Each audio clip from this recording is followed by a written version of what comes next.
दोस्तों, पश्चिम बंगाल में ममता बनर्जी की सरकार जाने और नए मुख्यमंत्री शुभेंदु अधिकारी की सरकार बनने के बाद अब एक के बाद एक 10 बड़े ताबड़तोड़ फैसले लिए गए हैं बंगाल में नई सरकार की तरफ से। आइए एक एक करके सभी अपडेट्स देख लेते हैं। पहली अच्छी खुशखबरी देखिए, पश्चिम बंगाल में अब नई सरकार ने पहला बड़ा मास्टर स्ट्रोक खेला। अब 45 साल की उम्र तक मिल सकेगी सरकारी नौकरी। जी हां, बंगाल में सरकारी नौकरियों की अधिकतम आयु सीमा यानी एज लिमिट को बढ़ा दिया है। पश्चिम बंगाल में अब ग्रुप ए से लेकर ग्रुप डी तक की सरकारी नौकरियों के लिए उम्र सीमा बढ़ चुकी है। अब 45 साल तक की आयु के लोग आवेदन कर पाएंगे। ग्रुप ए, बी, सी और डी इन सभी पदों के लिए अधिकतम आयु सीमा जो पहले 41 साल थी उसको बढ़ाकर 45 वर्ष कर दिया है। तो पहला बड़ा फैसला तो ये लिया शुभेंदु अधिकारी सरकार ने। तो इससे राज्य में जो प्रतियोगिता परीक्षा की तैयारी कर रहे हैं उन छात्रों को बड़ा फायदा होगा। अलग अलग ग्रुप के लिए अलग अलग एज लिमिट तय की गई है। जैसे ग्रुप ए के लिए 41 साल, बी के लिए 44 और ग्रुप सी और डी के लिए 45 साल तक की आयु के लोग सरकारी नौकरी के लिए अप्लाई कर पाएंगे। चलिए दूसरा बड़ा अपडेट देखिए, अब बंगाल में भी लागू होगा यूपी यानी उत्तर प्रदेश का मॉडल। तोड़फोड़ करने वाले उपद्रवियों से वसूली जाएगी सरकारी संपत्तियों को हुए नुकसान की भरपाई। कई बार आपने देखा होगा आंदोलन विरोध वगैरह के बहाने कई उचक्के बदमाश लोग बाग जो होते हैं सरकारी संपत्तियों को तोड़ फोड़ते हैं, नुकसान पहुंचाते हैं। तो अब इसकी वसूली उनके खुद के पैसों से की जाएगी। पश्चिम बंगाल में भी ये नया आदेश, नया नियम लागू हो चुका है। तीसरा बड़ा अपडेट देखिए, शुभेंदु सरकार ने एक और बड़ा फैसला लिया। 7 राष्ट्रीय राजमार्गों को NHAI और NHIDCL को सौंपने की मंजूरी दे दी है। यानी बंगाल में 7 नेशनल हाईवे स्ट्रेच पर अब केंद्र सरकार का कंट्रोल होगा। बंगाल की नई सरकार ने यह नया फैसला लिया है। चौथा अपडेट देखिए, अब बदलेगी पश्चिम बंगाल में रेल नेटवर्क की तस्वीर भी। रेलवे से जुड़े 3 बड़े प्रोजेक्ट को हरी झंडी मिल चुकी है, जिसमें कुछ नई रेलवे लाइन, एक्सप्रेस ट्रेन और तीसरी लाइन जैसी परियोजनाओं से राज्य की कनेक्टिविटी मजबूत होगी और आर्थिक गतिविधियों को भी गति मिलेगी। केंद्र सरकार की तरफ से बंगाल में किन किन नई रेलवे परियोजनाओं को मंजूरी मिली है, खुद रेल मंत्री ने इस बारे में जानकारी दी और डिटेल्स भी आप देख सकते हैं स्क्रीन पर। अच्छा, अगला अपडेट देखिए आप, बंगाल में लागू हुए दूरसंचार नियम 2024। इससे भी पश्चिम बंगाल में डिजिटल इंफ्रास्ट्रक्चर को रफ्तार मिलेगी और बंगाल की नई सरकार के इस फैसले का केंद्रीय मंत्री ज्योतिरादित्य सिंधिया ने भी सराहना की, तारीफ की।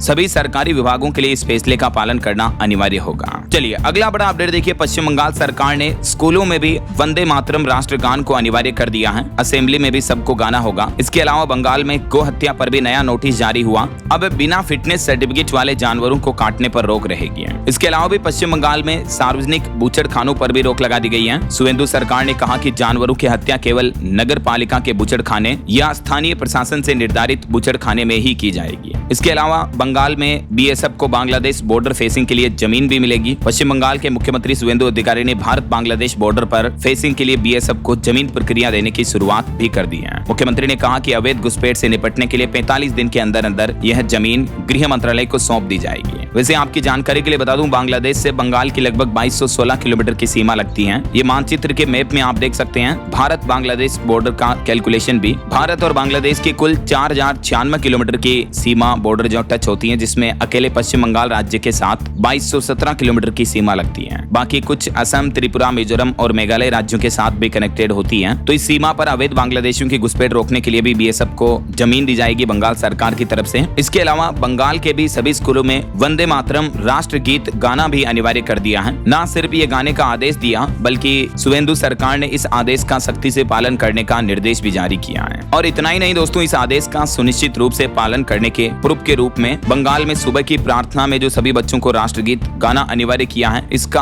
बाकायदा स्कूलों को वीडियो रिकॉर्डिंग रखना होगा ताकि प्रूफ ऑफ रिजर्व सुनिश्चित किया जा सके कि हाँ, बंगाल में सरकार के इस आदेश की पालना हो रही है। बंगाल के सभी सरकारी और सहायता प्राप्त स्कूलों के लिए यह नया आदेश जारी हो चुका है। जो सुबह सुबह की प्रार्थना होती है स्कूलों में, उसके साथ राष्ट्रगीत वंदे मातरम अनिवार्य होगा। चलिए अगला अपडेट देखिए, बंगाल में भाजपा सरकार ने एक और बड़ा फैसला लिया। राज्य स्तर के कार्यक्रमों में पहले क्रम में लगेगी शुभेंदु अधिकारी की तस्वीर भी। जी हां, भाजपा बंगाल की इकाई की संगठनात्मक बैठक में राज्य अध्यक्ष समीक भट्टाचार्य ने पार्टी अनुशासन और संगठनात्मक मजबूती को लेकर यह कड़ा संदेश दिया। यही वजह की पार्टी के जो भी कार्यक्रम होंगे उनके बैनर में नेताओं की तस्वीरों के क्रम में सबसे पहले बंगाल के मुख्यमंत्री की तस्वीर होगी, ऐसा। और वहीं देखिए, शुभेंदु सरकार ने एक और आदेश दिया कि 2021 के बाद बंगाल में जहां भी पुलिस की ज्यादती हुई और राजनीतिक हिंसा हुई, उनकी शिकायत दर्ज करें। उन सभी केसों पर सख्त कार्रवाई की जाएगी। पिछले 5 सालों में बंगाल पुलिस ने जो अपनी मनमानी चलाई, उन सभी पर कार्रवाई का आदेश भी दिया है। अच्छा, एक रिपोर्ट ये सामने आ रही दोस्तों की बंगाल में जब ममता बनर्जी की सरकार थी पिछले 15 सालों में, इस दरमियान 1.5 करोड़ से भी ज्यादा लोगों को अलग अलग जातियों के सर्टिफिकेट दिए गए, जिसमें OBC, SC, ST इस तरह के कास्ट सर्टिफिकेट दिए गए। तो इसकी भी अब शुभेंदु सरकार जांच करवाएगी कि कहीं फर्जी जातियों के सर्टिफिकेट तो नहीं बांटे गए। लगभग 1,69,00,000 से भी ज्यादा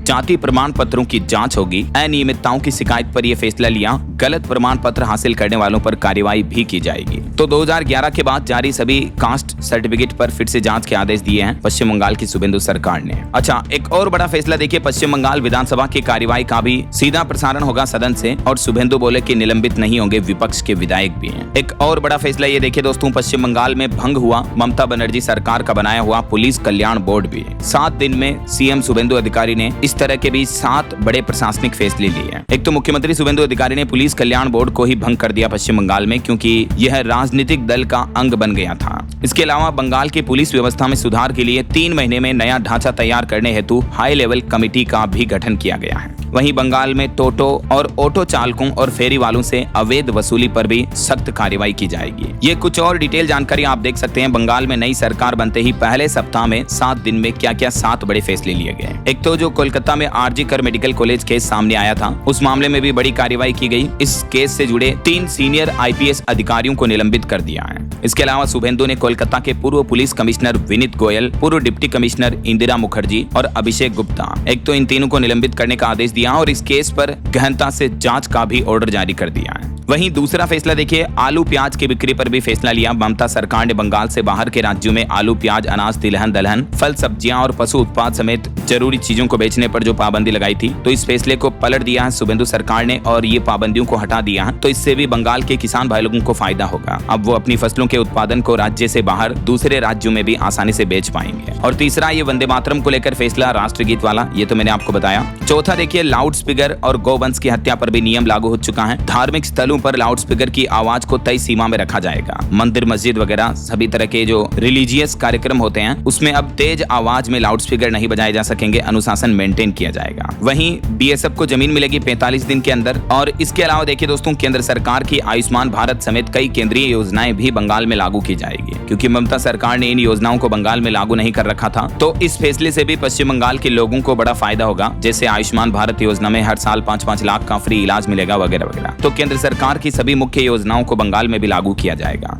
एक और फैसला, बंगाल में बीएनएस लागू हो चुका है। आईपीएस आईएएस की ट्रेनिंग को लेकर भी फैसला लिया गया। अब केंद्रीय ट्रेनिंग की अनुमति दी जाएगी। चलिए अगला अपडेट देखिए दोस्तों, पश्चिम बंगाल में वीआईपी कल्चर पर भी शुभेंदु सरकार ने बड़ा वार किया। टीएमसी नेताओं की सुरक्षा में भी भारी कटौती की गई है। जी हाँ, बंगाल में शुभेंदु अधिकारी सरकार ने वीआईपी संस्कृति पर नकल कसते हुए तृणमूल कांग्रेस के कई नेताओं और पूर्व अधिकारियों की सुरक्षा में भी कटौती की गई है। उनका कहना कि सरकारी बजट का गलत दुरुपयोग हो रहा था। इसके अलावा 28 गृह रक्षक भी हटाए गए हैं। वहीं देखिए बड़ी खबर, उत्तर प्रदेश के बाद पश्चिम बंगाल में भी बुलडोजर एक्शन देखने को मिला। हावड़ा स्टेशन पर रेलवे ने कई दुकानें भी हटा दी हैं। इस दौरान प्रदर्शनकारियों और पुलिस कर्मियों के बीच तीखी झड़प और धक्का मुक्की भी हुई। बंगाल सरकार के मंत्री दिलीप घोष ने कहा कि जहां भी अवैध निर्माण होगा वहां बुलडोजर चलेगा। पश्चिम बंगाल में इस बुलडोजर एक्शन के बाद काफी बवाल भी देखने को मिला। तिल जला बुलडोजर एक्शन के बाद पार्क सर्कस में भड़की हिंसा, पथराव में 3 पुलिस कर्मी भी घायल हो गए। और दोस्तों, हाल ही में पश्चिम बंगाल में मुख्यमंत्री ममता बनर्जी के साथ भी कुछ हिंसा वगैरह के मामले देखने को मिले, जब वो वकील की ड्रेस पहनकर कलकत्ता हाईकोर्ट पहुंची। जो बंगाल में विधानसभा चुनाव के बाद हिंसा हुई,